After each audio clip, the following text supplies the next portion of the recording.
Tadi berdasarkan materi yang sudah Bapak jelaskan kan ada teori Weber, yaitu kepemimpinan yang berdasarkan karisma.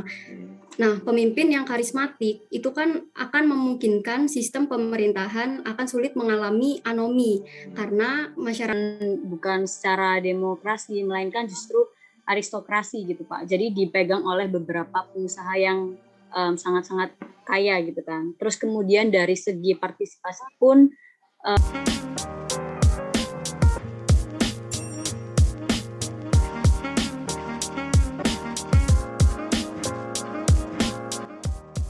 itu teman-teman terkait dengan saya mereview konten yang 30 menit menjadi hanya 2 menit. Sekarang kesempatan pada teman-teman untuk memperdalam, bertanya, mengklarifikasi ataupun lainnya terkait dengan konten tersebut. Yang intinya adalah bagaimana kita belajar bersama tentang konsep dan mode pengelolaan kekuasaan. Silahkan. Jadi kan kalau teman-teman memahami ya, dalam menjalankan negaranya, maksudnya di sana adalah legislatif, khususnya eksekutif, itu kan modelnya sangat beragam. Bahkan ketika membandingkan antara satu negara dengan lainnya, itu juga sangat beragam. Bagaimana pengelolaan kekuasaannya juga sangat beragam. Siapa yang tampil di depan sangat beragam. Silakan teman-teman.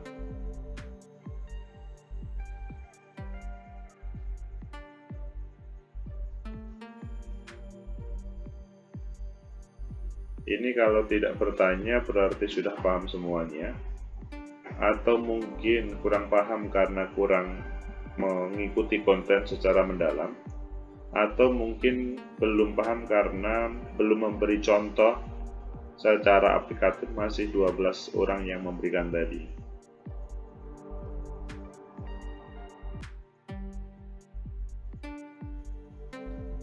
Baik, kalau tidak ada yang bertanya maka saya anggap sudah paham semuanya. Saya tidak mengulang lagi. Nanti kalau memang ingin memperdalam silahkan di konten. Dan kalau kalian tidak memahami lagi, maka yang rugi adalah kalian sendiri. Kecuali pada kesempatan ini adalah memang kalian bertanya dan merasa tidak paham. Tapi karena kalau tidak ada pertanyaan, saya menganggap kalian sudah sangat paham terkait dengan materi ini. Sehingga pada kesempatan ini saya langsung pembahasannya mengarah kepada pertemuan keempat sesudah teman-teman mengumpulkan tentang pendahuluan. Maka pada kesempatan ini teman-teman membahas atau menulis tentang metode. Sebagaimana dalam perkuliahan sebelumnya, teman-teman, metode apa yang mau digunakan? Ini cukup mungkin setengah halaman saja dari A4. Bisa juga satu halaman. Intinya bahwa di situ teman-teman menjelaskan tentang metode yang digunakan, mengapa memilih misalkan metode kualitatif yang lebih detail lagi apa, kuantitatif yang seperti itu apa, mengapa memilih, dan kemudian bagaimana cara kerjanya. Selanjutnya akan menggunakan teori apa untuk analisisnya. Analisis kalian ditulis di metode tersebut, di sub-chapter methods. Mengapa memilih teori misalkan rasionalitas, Weber, karena bla bla bla bla bla. Dihubungkan dengan proses penelitian ataupun terkait dengan informan penelitian ataupun lainnya. Yang pasti bahwa keberadaan metode dan teori itu bukan untuk mempersulit terhadap sebuah penelitian, tetapi mempermudah penelitian sehingga hasilnya lebih maksimal. Maksimal dalam artian bahwa seseorang bisa memahami terkait dengan hal itu. Memahami atau bisa membaca lebih mudah terkait dengan sebuah hasil penelitian.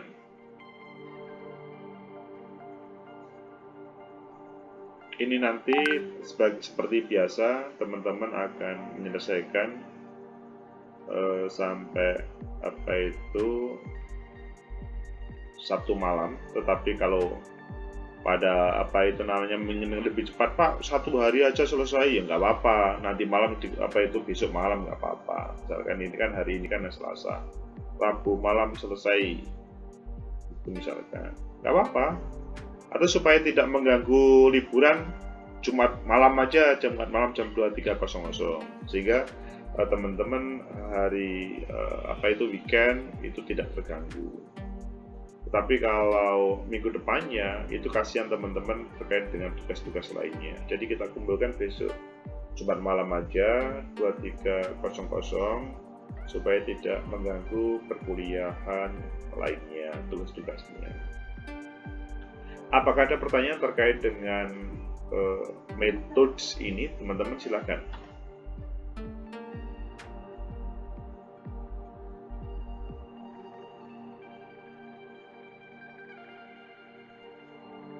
Wah, ini kalau tidak ada yang bertanya itu, saya sangat senang. Iya, silakan. Saya izin bertanya Pak, tapi mengenai materi yang tadi boleh nggak Pak? Oke, silakan, Arinda.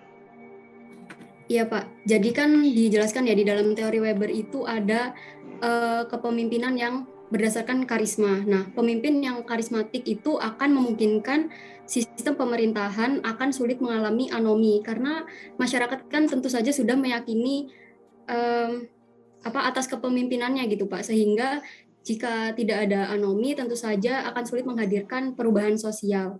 Nah, itu bagaimana menurut Bapak? Terima kasih.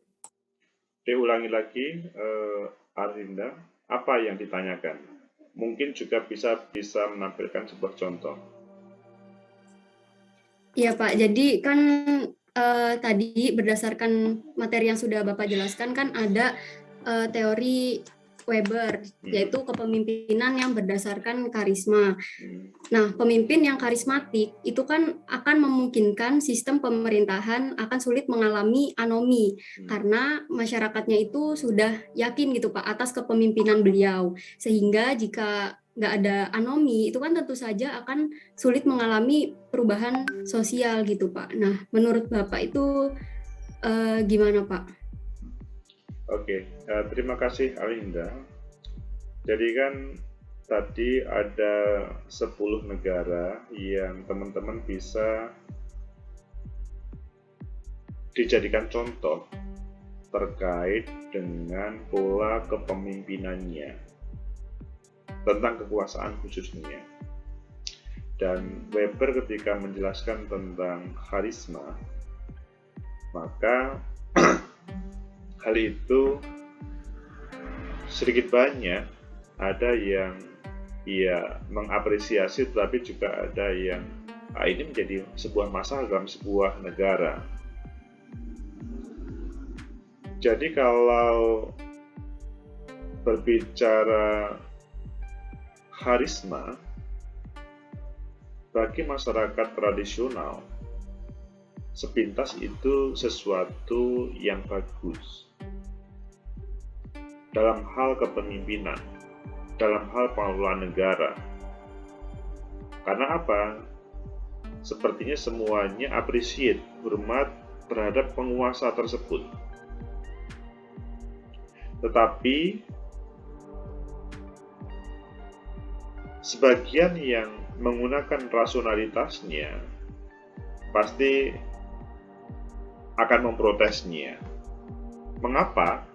Karena yang dikedepankan bukan rasionalisasi terhadap pola kepemimpinan ataupun kekuasaan, tapi yang dimunculkan adalah harisma. Harisma itu bukan berdasarkan rasio, tetapi berdasarkan sesuatu. Misalkan dia adalah tokoh agama. Karena ketokohannya, maka seseorang tidak berani protes meskipun ada sebuah kesalahan. Dia adalah pemimpin adat. Dia berharisma. Ada sebuah kesalahan, ada sebuah praktek yang dalam bahasa standar itu adalah melanggar hukum, tetapi tidak ada yang berani memprotesnya atau meluruskannya. Di negara kita pun hal itu pernah terjadi. Kalau kita melihat sosok Bung Karno, Pak Presiden kita, Pak Harto, Presiden kita, selanjutnya Gus Dur, Presiden kita. Pada sosok bertiga itu, atau sampai kepada Pak Jokowi pun, Pak SBY pun, ada titik-titik di mana seseorang, atau maksudnya rakyat, menghormati beliau itu bukan berdasarkan rasionalitas, tapi mungkin berdasarkan karena karisma. Dan itu wajar di masyarakat yang negara ketiga. Nah, pada posisi seperti itu, sebetulnya bagus untuk membangun bagaimana sebuah negara, tetapi kekurangannya adalah ketika ada hal yang misalkan seseorang dekat sang pemimpin itu menyelewengkan atas nama sang pemimpin, itu kemudian tidak bisa diapa-apakan. Tetapi yang terjadi di negara kita, Pak Presiden Soekarno pun pernah didemonstrasi, didemo. Pak Harto pun pernah didemo. Gus Dur pun juga pernah didemo, bahkan diturunkan. Pak Harto pernah diturunkan. Jadi memang kalau di negara kita itu agak aneh ya. Bung Karno diturunkan dengan sebuah demonstrasi. Pak Harto diturunkan dengan sebuah demonstrasi. Gus Dur diturunkan dengan sidang istimewa pada waktu itu. Kalau Bu Megawati selesai dengan biasa karena habis masa jabatan, Pak SBY habis masa jabatan, kalau Pak Habibie ya karena waktu itu presiden transisi, kalau Pak Jokowi juga ini kan masih sesuai dengan. Tapi kalau kita melihat Gus Dur sesuai sidang istimewa, Bung Karno dan Pak Harto, itu kan berbeda dengan ketika beliau, Bung Karno, Pak Harto, Gus Dur, ketika memimpin berkarisma, semua hormat. Tetapi nggak tahunya ada kelompok-kelompok yang selanjutnya demonstrasi. Disinilah yang selanjutnya tadi ada bahasa anomi. Maksudnya muncul, ketika muncul misalkan dalam bahasanya itu kekacauan karena anomi itu, maka ya kelompok-kelompok yang menghormati terhadap kepemimpinan karisma akan membela sampai dia apapun tanpa ada rasionalisasi. Kita melihat sampai sekarang yang namanya proses turunnya Bung Karno, turunnya Pak Harto, turunnya Gus Dur itu kan sepertinya ada kelompok yang belum bisa menerima, tetapi ada yang kelompok sepertinya bisa menerima, tetapi itu terjadi dalam sejarah negara bangsa kita. Nah, itulah yang disampaikan oleh Weber. Ya, disampaikan oleh Weber terkait dengan bahwa pola kepemimpinan yang polanya karisma itu di satu sisi itu mempunyai kelebihan, tetapi di satu sisi ada kekurangannya. Dan di sini adalah selama tidak ada anomi maka aman-aman saja. Tapi ketika ada sebuah anomi, maka yang terjadi adalah ya kelompok-kelompok taruhlah pendukung pro dan kontra akhirnya ya kadang-kadang memunculkan sesuatu yang mungkin kita menolaknya, dalam artian pertempuran di antara kelompok dan pro dan kontra. Di situ selanjutnya teman-teman aparat itu perlu hadir sebagai simbol dari negara untuk menyelesaikannya. Tapi alhamdulillah selanjutnya pada pemerintah Indonesia pada waktu pemerintahnya Pak SBY 2 periode bisa selesai sampai masa jabatan. Ini Pak Jokowi semoga juga bisa selesai, tidak mengulangi apa yang pernah terjalankan pada waktu 3 kepemimpinan itu. Alhinda, apakah bisa dipahami atau ada yang perlu diperdalam? Ya Pak, sudah bisa dipahami. Terima kasih Pak Agus. Terima kasih Alhinda. Oke, Audia Septiana silakan. Ya Pak Agus, terima kasih. Saya ingin melanjutkan pertanyaan dari Anhirda. Audia boleh kalau- nyalakan cam-nya, kameranya? Mohon maaf Pak, ini sudah putus-putus Pak.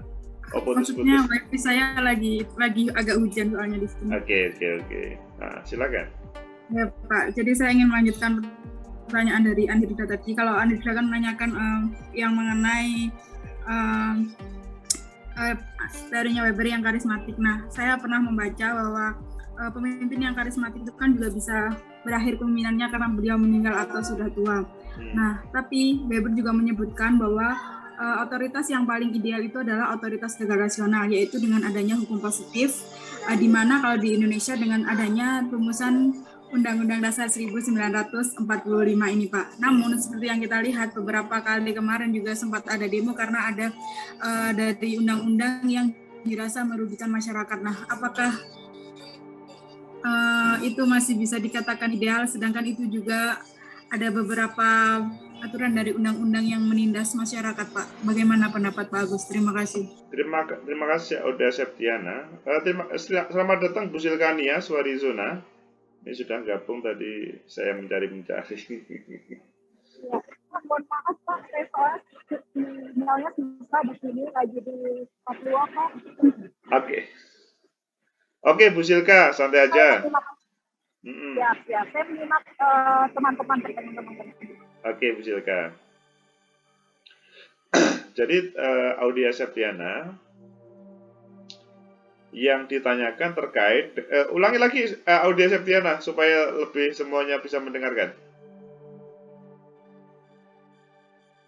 Baik, terima kasih Pak Agus. Kalau tadi yang ditanyakan oleh Anhirda kan mengenai otoritas karismatik, di mana pemimpin yang karismatik ini masa jabatannya bisa berakhir karena beliau sudah tua atau karena meninggal. Nah, berdasarkan buku yang pernah saya baca, Weber ini pernah menyatakan bahwa otoritas yang paling ideal adalah otoritas legal rasional, di mana adanya hukum positif. Kalau di Indonesia sendiri tercermin dengan adanya Undang-Undang Dasar 1945. Tapi seperti yang kita ketahui, beberapa peristiwa yang lalu sempat ada demonstrasi karena adanya undang-undang yang dianggap merugikan masyarakat kecil.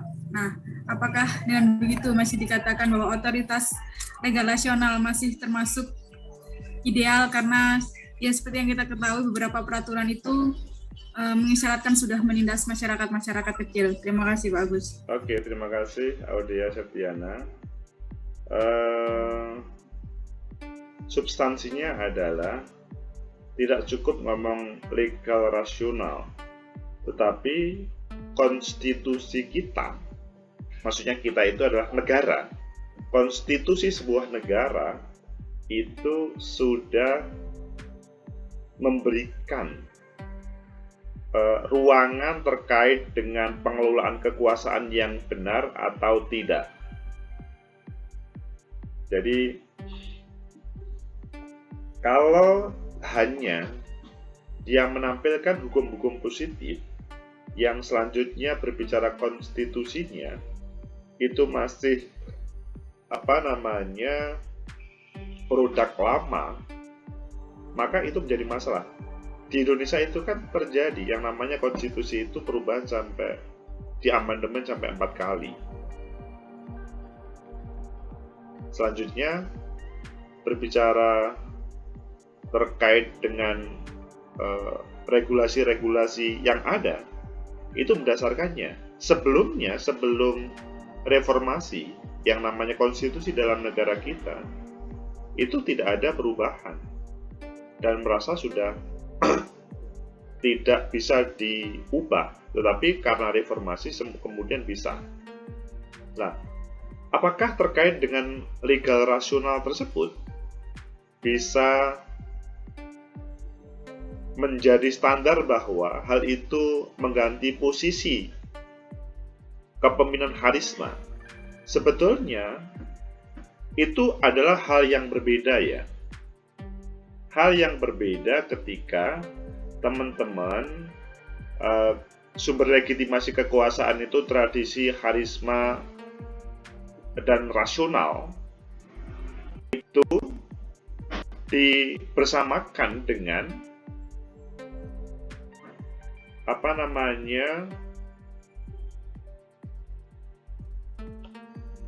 dengan legal rasional tadi.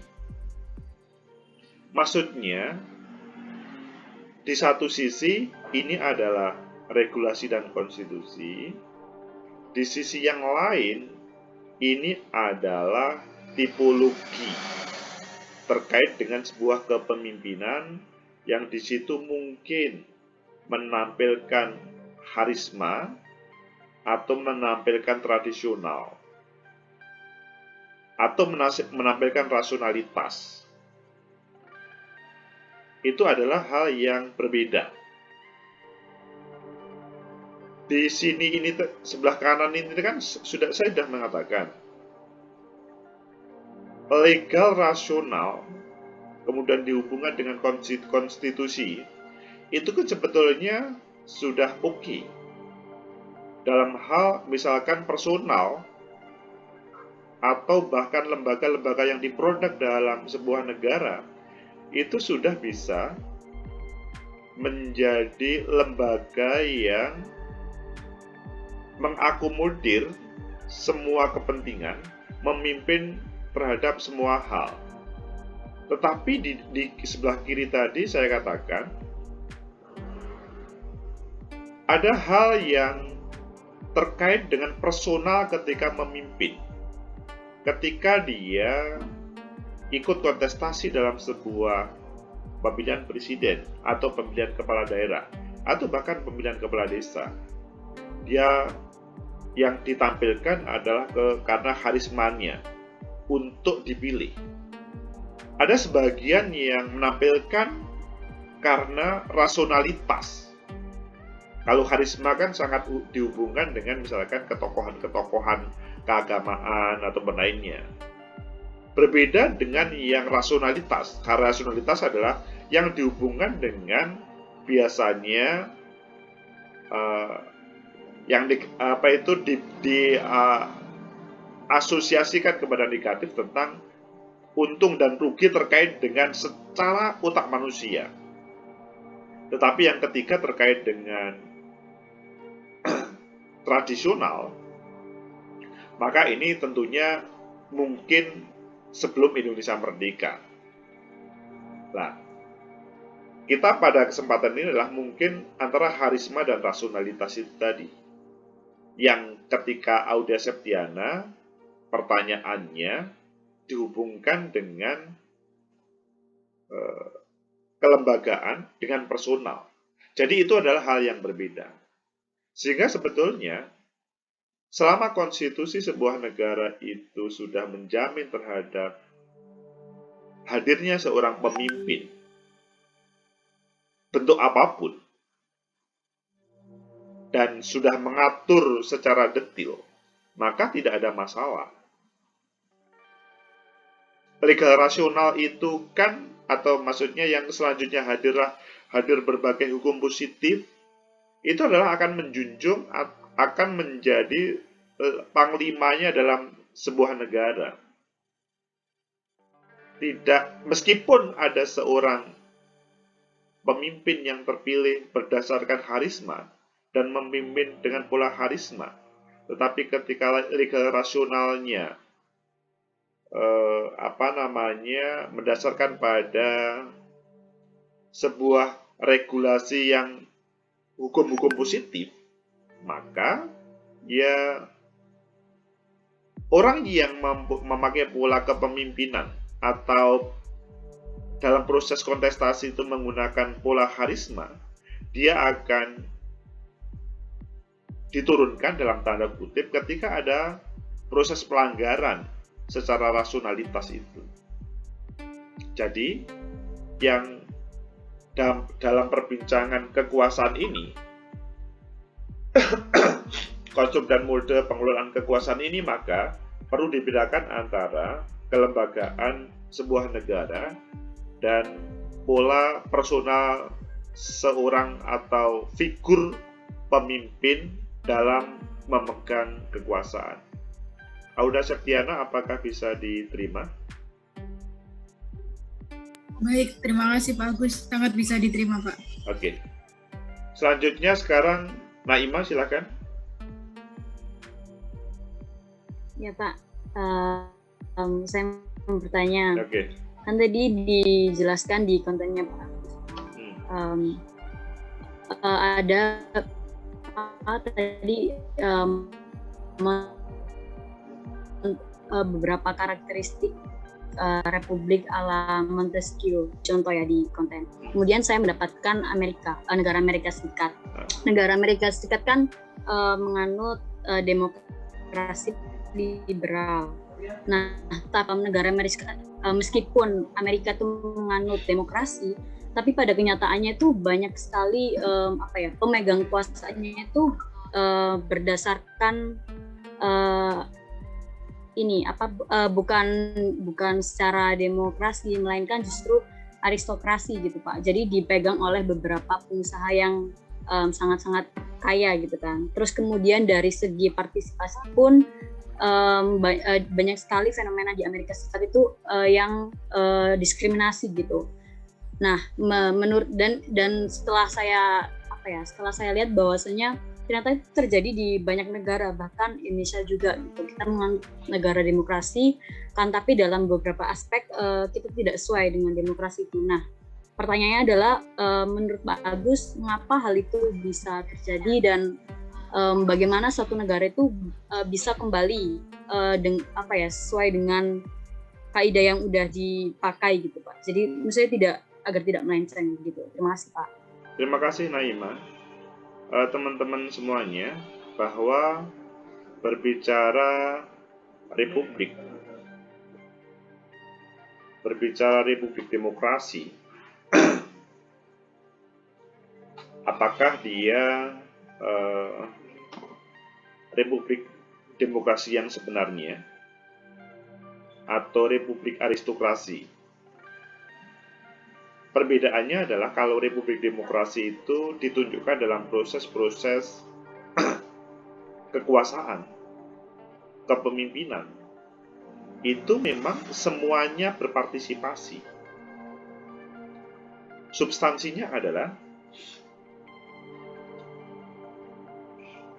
kebenaran, atau kebenaran itu tentunya menjadi simbol dari semuanya. Atau kesepakatan itu yang menjadi penguasa. Kalau republik aristokrasi itu adalah yang disampaikan oleh Naima tadi, sekelompok orang dalam sebuah, taruhlah Amerika itu yang berkuasa siapa? Kalau kita runtut dari berbagai presiden yang ada, adakah di sana sistem kerajaan, maksudnya turun-temurun? Tidak ada. Siapapun bisa menjadi presiden Amerika, bahkan dia yang kulit hitam pun bisa menjadi presiden. Padahal dulu kalau kita ngomong kulit hitam, seperti Obama, mohon maaf, itu adalah budak. Tetapi dalam perkembangannya, beliau bisa menjadi presiden. Dan ketika menjadi pemimpin, maksudnya siapapun yang menjadi presiden, tidak hanya sekelompok. Bahkan kalau kita melihat di sana ya, meskipun berbeda dengan di Indonesia, di sana itu kan partainya Republik Demokrat. Tetapi selalu berubah.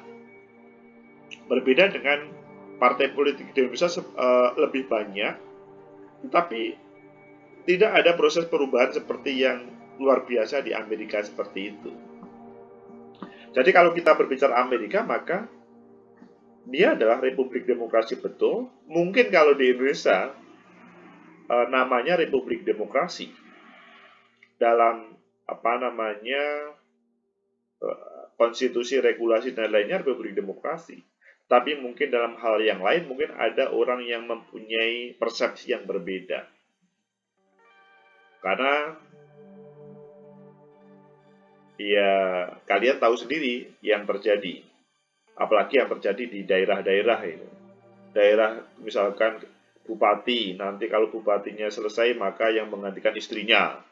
Ini kan kelihatannya kekuasaan itu tidak republik demokrasi, republik aristokrasi, hanya kelompok-kelompok itu saja. Kan Naima tahu ada beberapa kepala daerah yang suaminya jadi bupati atau wali kota atau gubernur, ketika sudah selesai 2 periode maka digantikan istrinya. Nanti kalau sudah selesai digantikan anaknya, digantikan menantunya. Itu terjadi di negeri kita.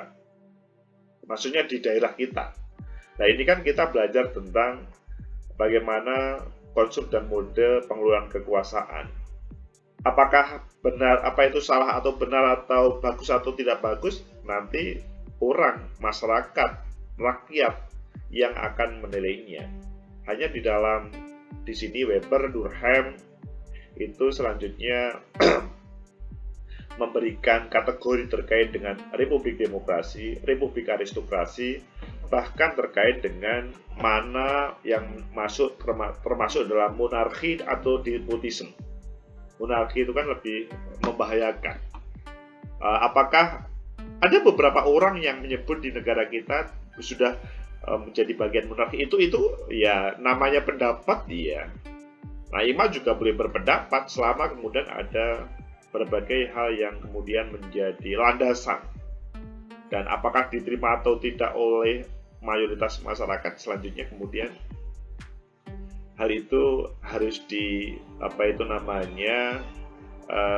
didengarkan dan kemudian mungkin diperdebatkan. Jadi republik demokrasi, republik aristokrasi itu adalah merupakan bagaimana kekuasaan dalam sebuah negara bisa berjalan. Naima, apakah sudah terjawab apa yang menjadi pertanyaannya? Ya, sudah bagus. Terima kasih, Naima. Ini, Pak. Teman-teman, apakah terkait dengan tanya jawab sudah selesai?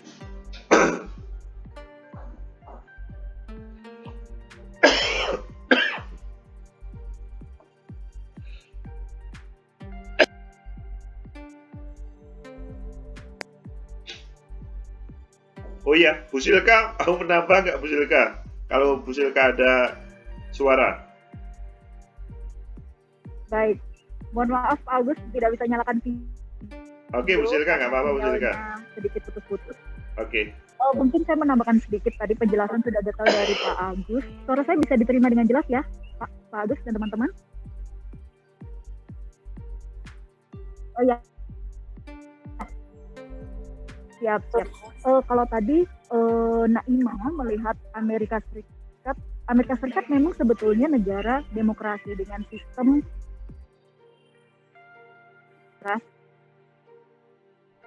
kalau aneh ini kan berada di kelompok-kelompok kecil yang dapat keistimewaan atau juga kelas yang berkuasa. Kalau negara-negara aristokrat itu seperti Inggris yang masih dengan sistem kerajaan. Jadi sebetulnya berbeda kelompok-kelompok kecil yang akhirnya sistem pemerintahannya atau bentuk pemerintahannya ini terlihatnya aristokrasi, tapi sebetulnya Amerika sendiri negara demokrasi dengan menerapkan sistem presidensial untuk sistem pemerintahannya seperti yang detailnya tadi dijelaskan oleh Pak Agus. Jadi perlu dibedakan lagi terkait hal tersebut. Bisa diterima ya?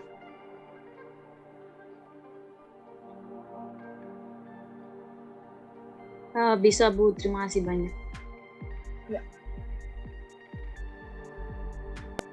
Baik, Bu Silka, terima kasih atas tambahannya. Baik. Teman-teman, terkait dengan materi kelihatannya sudah cukup. Sekarang kita menginjak tentang penulisan. Tadi sudah saya jelaskan tentang metode, juga sudah paham semuanya. Sekarang adalah tadi malam saya mengirimkan kepada PJ masing-masing untuk upload terkait dengan artikel yang di PKM-kan, apakah sosiologi hukum atau sosiologi agama. Gimana? Apakah teman-teman ada yang perlu ditanyakan? Karena kok belum ada respon berapa yang mengupload ke link yang ada. Silakan teman-teman, mungkin ada yang perlu dipertanyakan.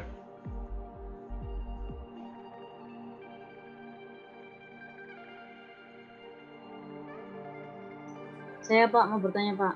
Silakan Aima.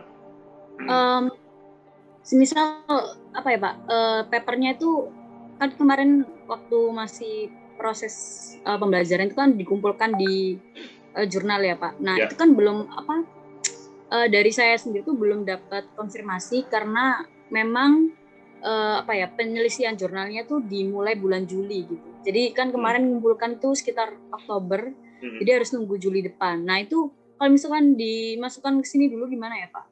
Misalnya apakah boleh gitu atau jangan gitu sebaiknya gitu Pak? Nah Ima dan teman-teman, PKM itu berbeda ya. Jadi berbeda dengan jurnal. Jadi apakah sudah dipublis atau belum dipublis, itu silahkan dipilih salah satu dari artikel. Dan itu nanti tidak akan berpengaruh terhadap misalkan plagiarisme ataupun yang lainnya. Kalau berbeda dengan misalkan kemarin dikirim ke jurnal A, sekarang saya mengharapkan, ayo silakan sekarang dikirim ke The Journal of Society and Media. Nah itu nggak boleh karena plagiarisme. Tapi karena ini adalah PKM, maka Naima antara sosiologi politik, sosiologi agama dan sosiologi hukum pilih salah satu yang lebih baik. Kemudian di-upload. Sehingga nanti Naima, kelompoknya Naima siapa saja? Audea sama Zuni Pak. Audea sama siapa satunya? Sama Zuni Romatun. Juni Ramadan mana Juni Ramadan? Jadi nanti Naima, Audea sama Zuni itu nanti masing-masing. Iya Pak, ada Pak. Mana? Kameranya suruh nyalakan, karena kalau nggak kamera nyala nggak bisa nanti. Juni, Ramadan. Iya Pak, sebentar Pak. Sebentar Pak ya. Ya. Jadi intinya gini loh. Jadi Audia jadi satu ketua, Naima jadi satu ketua, Juni jadi satu ketua. Ya. Tetapi Naima menjadi anggotanya Audia, Juni menjadi anggotanya Audia. Agus, mohon maaf Pak izin masuk. Tapi Ya. ini Pak, sospol saya sama sosak saya sudah terbit dua-duanya. Nggak apa-apa.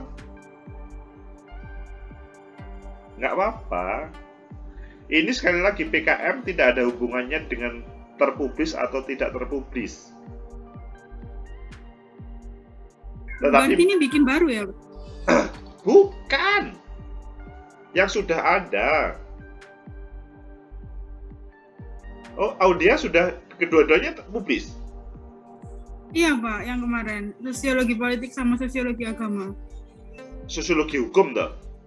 Oh iya, sosiologi hukum yang semester berapa kemarin itu Semester sama 2. yang agama. Iya. Semester 2 sosiologi hukum sudah publis. Kemudian yang sosiologi agama juga sudah publis. Nah, ini bagus ini. Ini pertanda memang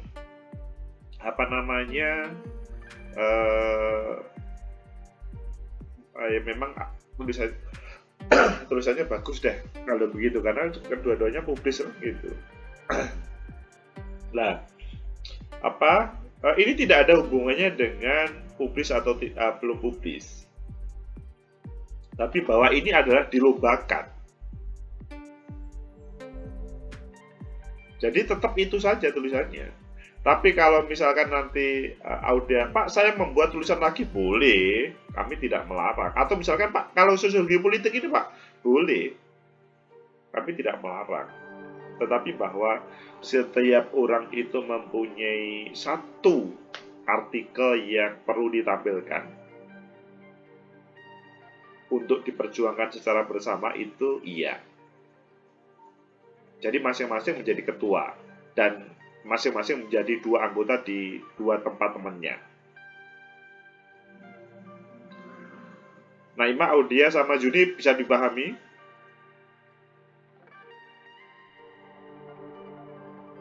Bagaimana Pak? Naima bisa memahami bahwa dirimu mempunyai ikut 3 PKM, satu ketua, 2 anggota, bisa dipahami ya? Bisa Pak. Oke, Audia juga ya? Ya Pak, siap Pak. Oke, Yuni juga ya? Jun ini sedang ngapain ini? Yang lainnya juga bisa paham teman-teman? Halo? Halo? Izin bertanya Pak. Siapa ini? Nuria Pak. Oh, Nuria, silakan Nuria. Untuk apa namanya, template itu pakai template biasa aja ya Pak? Maksudnya Word biasa aja? Iya. Sebetulnya ada PKM, temanya PKM itu sebetulnya. Tapi prinsip malam ini artikelnya kemudian di-upload dan kemudian nanti ada mulai besok tanggal 3, 4 itu ada yang namanya coaching. Diluruskan, dibenarkan nanti. Jadi sesudah teman-teman upload, maka semuanya akan mengikuti coaching klinik bagaimana cara penulisan PKM.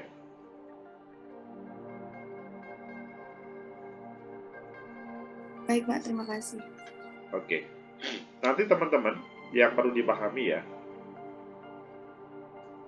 kalau teman-teman itu lolos PKM seperti ini, maksudnya berhasil, maka tidak perlu membuat skripsi. Kalau teman-teman di mata kuliah itu kan membuat artikel dan publis di jurnal, maka bebas publikasi. Jadi skripsi masih wajib. Tapi kalau ikut PKM dan berhasil, itu tidak perlu membuat skripsi dan publikasi sudah selesai. Jadi teman-teman sebetulnya mengikuti begini akan terbantu dalam proses perkuliahannya.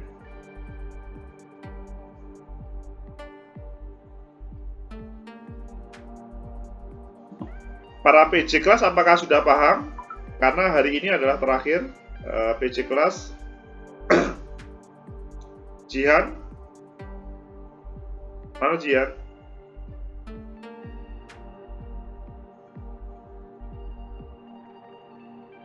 Jihan, terus